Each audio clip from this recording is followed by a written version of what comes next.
Hello everyone, welcome back to my channel M Mommy's Cooking. இன்னைக்கு நம்ம சேனல்ல ஒரு குழம்பு வெரைட்டி தான் பார்க்க போறோம். இது ரொம்ப சிம்பிளா ரொம்ப டேஸ்டியா இருக்கும். வாங்க ரெசிபிக்குள்ள போகலாம். இது செய்யறதுக்கு முன்னாடி நம்ம ரெண்டு இன்கிரிடியன்ட் ட்ரை ரோஸ்ட் பண்ணி அரைக்க போறோம். இது ரொம்ப சிம்பிள். இந்த டிஷ்ஷுக்கு டேஸ்ட் கொடுக்க போறதே இந்த பொடி தான். இதுக்கு நான் 2 டேபிள் ஸ்பூன் அளவுக்கு அரிசி எடுத்திருக்கேன். 3 டேபிள் ஸ்பூன் அளவுக்கு வெந்தயம் எடுத்திருக்கேன். இது ரெண்டுத்தையும் நம்ம நல்லா ட்ரை ரோஸ்ட் பண்ணிக்கலாம். எந்த அளவுக்குனா அரிசி நல்லா படப்படன்னு வெடிக்கும். நல்லா பொரி அரிசி மாதிரி வெடிக்கும். அந்த அளவுக்கு நம்ம ரெண்டுத்தையும் நல்லா ட்ரை ரோஸ்ட் பண்ணிக்கலாம். இப்போ உங்களுக்கு நல்லா பார்த்தீங்கன்னா தெரியும், நல்லா படப்படன்னு வெடிக்குது. இப்போ இதை நல்லா ஆறுனதுக்கு அப்புறமா நம்ம ஃப்ளேம் ஆஃப் பண்ணிவிட்டு நம்ம ஒரு பிஞ்ச் அளவுக்கு பெருங்காய பொடி நம்ம சேர்த்துக்கலாம். உங்கள்கிட்ட கட்டி பெருங்காயம் இருந்தால் நீங்கள் அதுவுமே சேர்த்துக்கலாம், நல்லா தான் இருக்கும். இப்போ சேர்த்தாச்சு. இது எல்லாத்தையும் மிக்ஸ் பண்ணிவிட்டு நல்லா ஆற விட்டுட்டு ஒரு மிக்சர் ஜாரில் போட்டுட்டு நல்ல பொடியை அரைச்சி எடுத்துக்கலாம். இந்த மாதிரி இதை நல்ல பொடியாக நம்ம அரைச்சி எடுத்துக்கலாம். இது ஒரு ஏர்டைட் பாக்ஸில் போட்டு கூட நம்ம ஸ்டோர் பண்ணி வச்சுக்கலாம். இப்போ நம்ம குழம்பு செய்கிறது எப்படின்னு பார்க்கலாம்.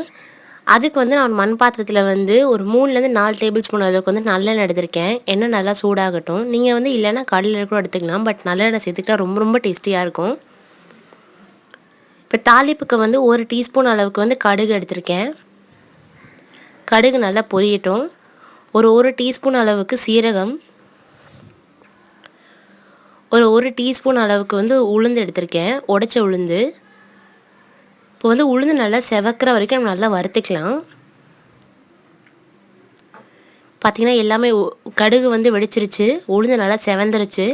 இப்போ இதெல்லாத்தையும் நல்லா மிக்ஸ் பண்ணிக்கலாம். உங்கள்கிட்ட சின்ன வெங்காயம் இருந்தால் நீங்கள் ஒரு 10லேருந்து 15 சின்ன வெங்காயம் எடுத்துக்கலாம். நான் பெரிய வெங்காயம் தான் எடுத்திருக்கேன். ஒரு பெரிய வெங்காயம் எடுத்திருக்கேன், அதனால் பொடிசாக கட் பண்ணி வச்சுருக்கேன். இப்போ நம்ம அதையும் சேர்த்துடலாம்.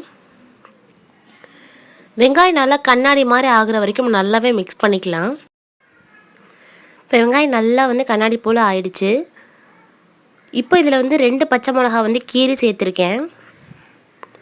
அப்புறம் ஒரு கொத்து கருவேப்பிலையும் நம்ம உள்ளே சேர்த்துக்கலாம். இப்போது நீங்கள் தாளிக்கிறப்ப கூட சேர்த்துக்கலாம், பட் இப்போ சேர்த்திங்கன்னா நல்ல வாசமாக இருக்கும். இப்போ அதுவும் சேர்த்தாச்சு. இப்போ நல்லா எல்லாமே நல்லா ஒன்றுபட மிக்ஸ் பண்ணிக்கலாம்.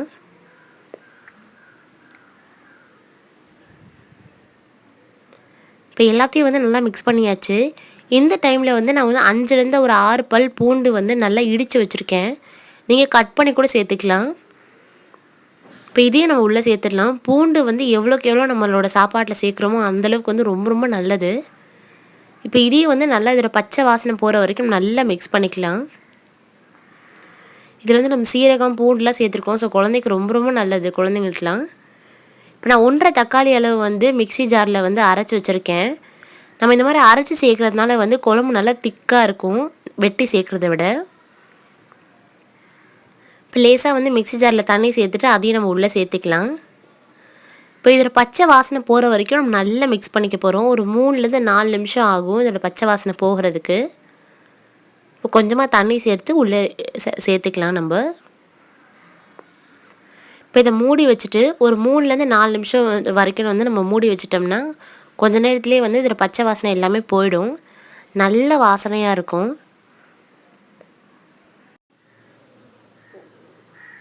இப்போ இதை மூடி வச்சுட்டு நம்ம திறந்து பார்த்தோம்னா நல்லா மலன்னு கொதிக்கும் இந்த மாதிரி.